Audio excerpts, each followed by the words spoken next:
C'était une de ces jolies et charmantes filles, née, comme par une erreur du destin, dans une famille d'employés. Elle n'avait pas de dot, pas d'espérance, aucun moyen d'être connue, comprise, aimée, épousée par un homme riche et distingué. Et elle se laissa marier avec un petit commis du ministère de l'Instruction publique. Elle fut simple, ne pouvant être parée, mais malheureuse comme une déclassée. Car les femmes n'ont point de caste ni de race. Leur beauté, leur grâce et leur charme leur servant de naissance et de famille. Leur finesse native, leur instinct d'élégance, leur souplesse d'esprit sont leur seule hiérarchie et font des filles du peuple les égales des plus grandes dames. Elle souffrait sans cesse, se sentant née pour toutes les délicatesses et tous les luxes. Elle souffrait de la pauvreté de son logement, de la misère des murs, de l'usure des sièges, de la laideur des étoffes. Toutes ces choses, dont une autre femme de sa caste ne se serait même pas aperçue, la torturaient et l'indignaient. La vue de la petite Bretonne qui faisait son humble ménage éveillait en elle des regrets désolés et des rêves éperdus. Elle songeait aux antichambres muettes, capitonnées avec des tentures orientales, éclairées par de hautes torchères de bronze, et aux deux grands valets en culottes courtes qui dorment dans les larges fauteuils, assoupis par la chaleur lourde du calorifère. Elle songeait aux grands salons vêtus de soie ancienne, aux meubles fins portant des bibelots inestimables, et aux petits salons coquets, parfumés, faits pour la causerie de 5 heures avec les amis les plus intimes, les hommes connus et recherchés dont toutes les femmes envient et désirent l'attention. Quand elle s'asseyait pour dîner, devant la table ronde couverte d'une nappe de 3 jours, en face de son mari qui découvrait la soupière en déclarant d'un air enchanté « Ah, le bon pot-au-feu, je ne sais rien de meilleur que cela !» Elle songeait au dîner fin, aux argenteries reluisantes, aux tapisseries peuplant les murailles de personnages anciens et d'oiseaux étranges au milieu d'une forêt de féerie. Elle songeait aux plats exquis servis en des vaisselles merveilleuses, aux galanteries chuchotées et écoutées avec un sourire de sphinx, tout en mangeant la chair rose d'une truite ou des ailes de gelinotte. Elle n'avait pas de toilette, pas de bijoux, rien. Et elle n'aimait que cela. Elle se sentait faite pour cela. Elle eût tant désiré plaire, être enviée, être séduisante et recherchée. Elle avait une amie riche, une camarade de couvent qu'elle ne voulait plus aller voir, tant elle souffrait en revenant. Et elle pleurait pendant des jours entiers, de chagrin, de regret, de désespoir et de détresse. Or, un soir, son mari rentra, l'air glorieux, et tenant à la main une large enveloppe. « Tiens, dit-il, voici quelque chose pour toi. » Elle déchira vivement le papier et en tira une carte imprimée qui portait ces mots. « Le ministre de l'Instruction publique et Madame Georges Ramponneau prie Monsieur et Madame Loisel de leur faire l'honneur de venir passer la soirée à l'hôtel du ministère le lundi 18 janvier. » Au lieu d'être ravie, comme l'espérait son mari, elle jeta avec dépit l'invitation sur la table, murmurant « Que veux-tu que je fasse de cela ?»« Mais ma chérie, je pensais que tu serais contente. Tu ne sors jamais, et c'est une occasion, cela, une belle. J'ai eu une peine infinie à l'obtenir. Tout le monde en veut, c'est très recherché et on n'en donne pas beaucoup aux employés. Tu verras là tout le monde officiel. » Elle le regardait d'un œil irrité. Et elle déclara avec impatience « Que veux-tu que je me mette sur le dos pour aller là ?» Il n'y avait pas songé. Il balbutia « Mais la robe avec laquelle tu vas au théâtre, elle me semble très bien à moi. » Il se tut, stupéfait, éperdu, en voyant que sa femme pleurait. 2 grosses larmes descendaient lentement des coins des yeux vers les coins de la bouche. Il bégaya « Qu'as-tu ? Qu'as-tu » Mais par un effort violent, elle avait dompté sa peine et elle répondit d'une voix calme, en essuyant ses joues humides. « Rien. Seulement je n'ai pas de toilette et par conséquent je ne peux aller à cette fête. Donne ta carte à quelques collègues dont la femme sera mieux nippée que moi. » Il était désolé. Il reprit. « Voyons, Mathilde, combien cela te coûterait-il ? Une toilette convenable qui pourrait te servir encore en d'autres occasions, quelque chose de très simple. » Elle réfléchit quelques secondes, établissant ses comptes et songeant aussi à la somme qu'elle pouvait demander sans s'en tirer un refus immédiat et une exclamation effarée du commis économe. Enfin, elle répondit en hésitant. « Je ne sais pas au juste, mais il me semble qu'avec 400 francs je pourrais arriver. » Il avait un peu pâli. car il réservait juste cette somme pour acheter un fusil et s'offrir des parties de chasse, l'été suivant, dans la plaine de Nanterre, avec quelques amis qui allaient tirer des alouettes par là le dimanche. Il dit cependant « Soit, je te donne 400 francs, mais tâche d'avoir une belle robe. » Le jour de la fête approchait, et Madame Loisel semblait triste, inquiète, anxieuse. Sa toilette était prête cependant. Son mari lui dit un soir « Qu'as-tu ? Voyons, tu es toute drôle depuis 3 jours. » Et elle répondit « Cela m'ennuie de n'avoir pas un bijou, pas une pierre, rien à mettre sur moi.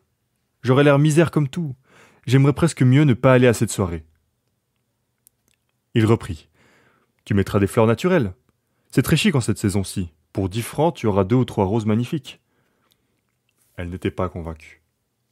Non, il n'y a rien de plus humiliant que d'avoir l'air pauvre au milieu de femmes riches. Mais son mari s'écria « Que tu es bête ! Va trouver ton amie Madame Forestier et demande-lui de te prêter des bijoux. Tu es bien assez lié avec elle pour faire cela. » Elle poussa un cri de joie. « C'est vrai, je n'y avais point pensé. » Le lendemain, elle se rendit chez son amie et lui conta sa détresse. Madame Forestier alla vers son armoire à glace, prit un large coffret, l'apporta, l'ouvrit et dit à Madame Loisel « Choisis, ma chère. » Elle vit d'abord des bracelets, puis un collier de perles, puis une croix vénitienne, or et pierreries, d'un admirable travail. Elle essayait les parures devant la glace, hésitait, ne pouvait se décider à les quitter, à les rendre. Elle demandait toujours « Tu n'as plus rien d'autre ?»« Mais si, cherche, je ne sais pas ce qui peut te plaire. » Tout à coup elle découvrit, dans une boîte de satin noir, une superbe rivière de diamants. Et son cœur se mit à battre d'un désir immodéré. Ses mains tremblaient en la prenant. Elle l'attacha autour de sa gorge, sur sa robe montante, et demeura en extase devant elle-même. Puis elle demanda, hésitante, pleine d'angoisse, « Peux-tu me prêter cela, rien que cela ?»« Mais oui, certainement. » Elle sauta au cou de son ami, l'embrassa avec emportement, puis s'enfuit avec son trésor. Le jour de la fête arriva. Madame Loisel eut un succès. Elle était plus jolie que toutes, élégante, gracieuse, souriante et folle de joie. Tous les hommes la regardaient, demandaient son nom, cherchaient à être présentés. Tous les attachés du cabinet voulaient valser avec elle. Le ministre la remarqua. Elle dansait avec ivresse, avec emportement, grisée par le plaisir, ne pensant plus à rien, dans le triomphe de sa beauté, dans la gloire de son succès, dans une sorte de nuage de bonheur fait de tous ses hommages, de toutes ses admirations, de tous ses désirs éveillés, de cette victoire si complète et si douce au cœur des femmes. Elle partit vers 4 heures du matin. Son mari, depuis minuit, dormait dans un petit salon désert avec 3 autres messieurs dont les femmes s'amusaient beaucoup. Il lui jeta sur les épaules les vêtements qu'il avait apportés pour la sortie, modestes vêtements de la vie ordinaire, dont la pauvreté jurait avec l'élégance de la toilette de bal. Elle le sentit et voulut s'enfuir, pour ne pas être remarquée par les autres femmes qui s'enveloppaient de riches fourrures. Loisel la retenait. « Attends donc, tu vas attraper froid dehors, je vais appeler un fiacre. » Mais elle ne l'écoutait point et descendait rapidement l'escalier. Lorsqu'ils furent dans la rue, ils ne trouvèrent pas de voiture, et ils se mirent à chercher, criant après les cochers qu'ils voyaient passer de loin. Ils descendaient vers la Seine, désespérés, grelottants. Enfin, ils trouvèrent sur le quai un de ces vieux coupés noctambules qu'on ne voit dans Paris que la nuit venue, comme s'ils eussent été honteux de leur misère pendant le jour. Il les ramena jusqu'à leur porte, rue des Martyrs, et ils remontèrent tristement chez eux. C'était fini pour elle. Et il songeait, lui, qu'il lui faudrait être au ministère à 10 heures. Elle ôta les vêtements dont elle s'était enveloppée les épaules, devant la glace, afin de se voir encore une fois dans sa gloire. Mais soudain elle poussa un cri. Elle n'avait plus sa rivière autour du cou. Son mari, à moitié dévêtu déjà, demanda « Qu'est-ce que tu as ?» Elle se tourna vers lui, affolée. « Je n'ai plus la rivière de Madame Forestier. » Il se dressa éperdu. « Quoi ? Comment ? Ce n'est pas possible !» Et ils cherchèrent dans les plis de la robe, dans les plis du manteau, dans les poches, partout. Ils ne la trouvèrent point. Ils demandaient « Tu es sûr que tu l'avais encore en quittant le bal ?»« Oui, je l'ai touchée dans le vestibule du ministère. »« Mais si tu l'avais perdue dans la rue, nous l'aurions entendue tomber. Elle doit être dans le fiacre. »« Oui, c'est probable. As-tu pris le numéro ?» Non. Et toi, tu n'as pas regardé? Non. Il se contemplait atterré. Enfin Loisel se rhabilla. Je vais, dit-il, refaire tout le trajet que nous avons fait à pied, pour voir si je ne la retrouverai pas. Et il sortit. Elle demeura en toilette de soirée, sans force pour se coucher, abattue sur une chaise, sans feu, sans pensée. Son mari rentra vers 7 heures. Il n'avait rien trouvé.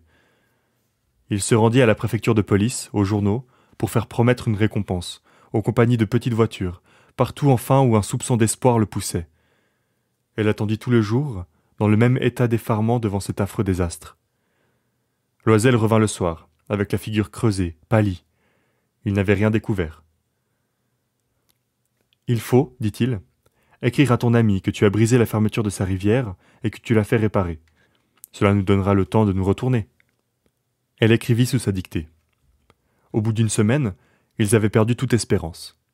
Et Loisel, vieilli de 5 ans, déclara « Il faut aviser à remplacer ce bijou. » Ils prirent le lendemain la boîte qu'il avait renfermée et se rendirent chez le joaillier, dont le nom se trouvait dedans.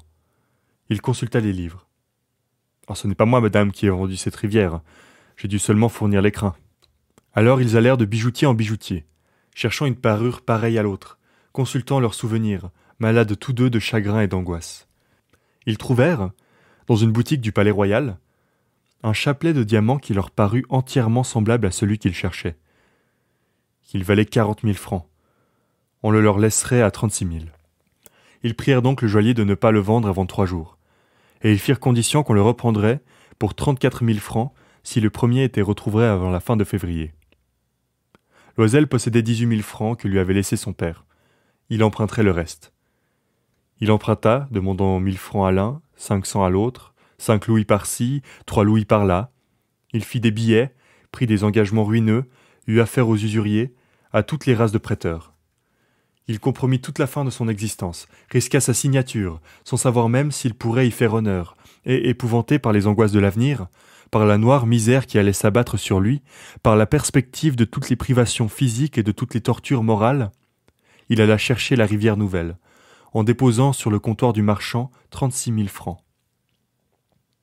Quand madame Loisel reporta la parure à madame Forestier, celle-ci lui dit d'un air froissé « Tu aurais dû me la rendre plus tôt, car je pouvais en avoir besoin. » Elle n'ouvrit pas l'écrin, ce que redoutait son ami.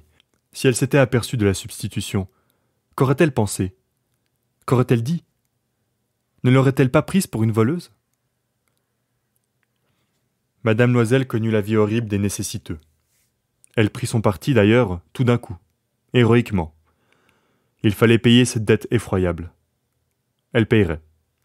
On renvoya la bonne, on changea de logement, on loua sous les toits une mansarde. Elle connut les gros travaux du ménage, les odieuses besognes de la cuisine. Elle lava la vaisselle, usant ses ongles roses sur les poteries grasses et le fond des casseroles. Elle savonna le linge sale, les chemises et les torchons, qu'elle faisait sécher sur une corde.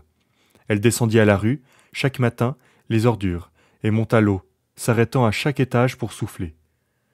Et, vêtue comme une femme du peuple, elle alla chez le fruitier, chez l'épicier, chez le boucher, le panier au bras, marchandant, injurié, défendant sou à sou son misérable argent. Il fallait chaque mois payer des billets, en renouveler d'autres, obtenir du temps. Le mari travaillait, le soir, à mettre au net les comptes d'un commerçant, et la nuit, souvent, il faisait de la copie à 5 sous la page. Et cette vie dura 10 ans. Au bout de 10 ans, ils avaient tout restitué, tout, avec le taux de l'usure et l'accumulation des intérêts superposés. Madame Loisel semblait vieille maintenant. Elle était devenue la femme forte, et dure, et rude, des ménages pauvres. Mal peignée, avec les jupes de travers et les mains rouges, elle parlait haut, lavait à grande eau les planchers. Mais parfois, lorsque son mari était au bureau, elle s'asseyait auprès de la fenêtre, et elle songeait à cette soirée d'autrefois, à ce bal où elle avait été si belle et si fêtée. Que serait-il arrivé si elle n'avait point perdu cette parure? Qui sait? Qui sait? Comme la vie est singulière, changeante, comme il faut peu de choses pour vous perdre ou vous sauver. Or, un dimanche, comme elle était allée faire un tour aux Champs-Élysées pour se délasser des besognes de la semaine, elle aperçut tout à coup une femme qui promenait son enfant. C'était Madame Forestier, toujours jeune, toujours belle, toujours séduisante. Madame Loisel se sentit émue. Allait-elle lui parler? Oui, certes. Et maintenant qu'elle avait payé, elle lui dirait tout. Pourquoi pas? Elle s'approcha. Bonjour, Jeanne. L'autre ne la reconnaissait point, s'étonnant d'être appelée ainsi familièrement par cette bourgeoise. Elle balbutia. Mais, madame, je ne sais, vous devez vous tromper. Non, je suis Mathilde Loisel. Son ami poussa un cri. Oh, ma pauvre Mathilde, comme tu es changée! Oui, j'ai eu des jours bien durs depuis que je ne t'ai vue, et bien des misères, et cela à cause de toi. De moi? Comment ça? Tu te rappelles bien cette rivière de diamants que tu m'as prêtée pour aller à la fête du ministère? Oui, eh bien? Eh bien, je l'ai perdue. Comment, puisque tu me l'as rapportée? Je t'en ai rapporté une autre toute pareille, et voilà 10 ans que nous la payons. Tu comprends que ça n'était pas aisé pour nous qui n'avions rien. Enfin, c'est fini et je suis rudement contente. Madame Forestier s'était arrêtée. Tu dis que tu as acheté une rivière de diamants pour remplacer la mienne? Oui, tu ne t'en étais pas aperçue, hein? Elles étaient bien pareilles. Et elle souriait d'une joie orgueilleuse et naïve. Madame Forestier, fort émue, lui prit les 2 mains. Oh, ma pauvre Mathilde, mais la mienne était fausse. Elle valait au plus 500 francs.